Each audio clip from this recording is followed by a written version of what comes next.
الله لا إله إلا هو الحي القيوم لا تأخذه سنة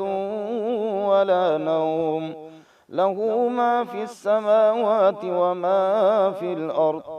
من ذا الذي يشفع عنده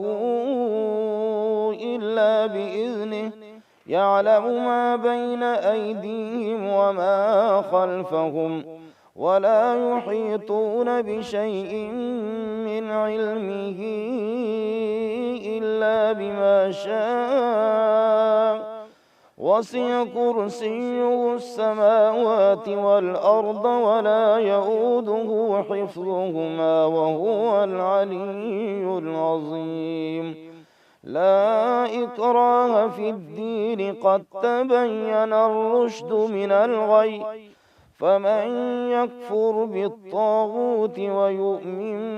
بالله فقد استمسك بالعروة الوثقى لا انفصام لها والله سميع عليم الله ولي الذين آمنوا يخرجهم من الظلمات إلى النور والذين كفروا أولياؤهم الطاغوت يخرجونهم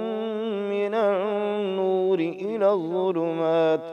أولئك أصحاب النار هم فيها خالدون صدق الله العظीम। सुभान अल्लाह सुभान अल्लाह। कोई भी आपके साथ बैठकर अगर